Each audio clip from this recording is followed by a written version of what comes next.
On September 2nd of 2020, Una and her calf Maguna were released back into the wild at Blue Springs State Park.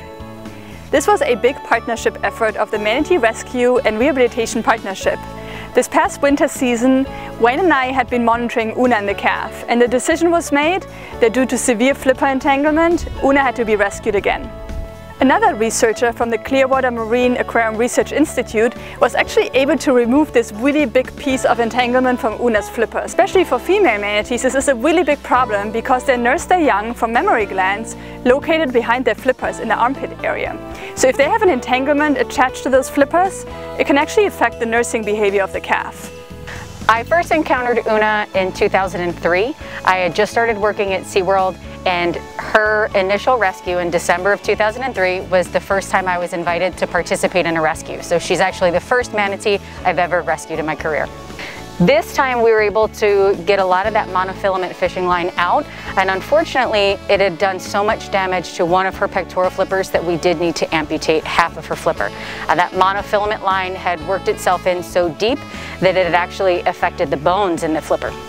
Una had already been rescued once before for line entanglement, along with her then dependent calf, Mr. Baby, in November of 2016. Both were released back out into the wild in December of 2017. Mr. Baby adapted really well to life out in the wild, but unfortunately had to be re-rescued in April of 2018 and passed away just a few months later due to ingestion of trash. Both Una's and Mr. Baby's stories show that it is really important to recycle monofilament fishing line and trash responsibly in appropriate bins. You can even build your own monofilament fishing line container out of a tennis ball container and take it with you, or participate in a local cleanup event. Una has a unique case in that she has been rescued multiple times due to having monofilament fishing line entangled around her flippers. She's got large areas of scar tissue on one pectoral flipper, and the other pectoral flipper is half missing. Most of the time when people think of human hazards when it comes to manatees, they think of boat strikes.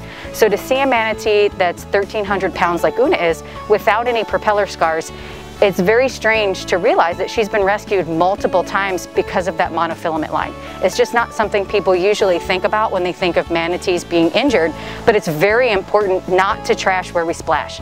I am hoping that Una continues to do well, continues to reproduce. I know offhand that she's had multiple calves, 2 of which I've had a chance to work with as well as her. So I hope she continues to increase the populations of manatees by breeding. I also hope that I get to come and visit her at Blue Springs, but that I don't have to visit with her at SeaWorld again. I hope she stays out here and continues to be successful, and that she stays away from monofilament fishing line.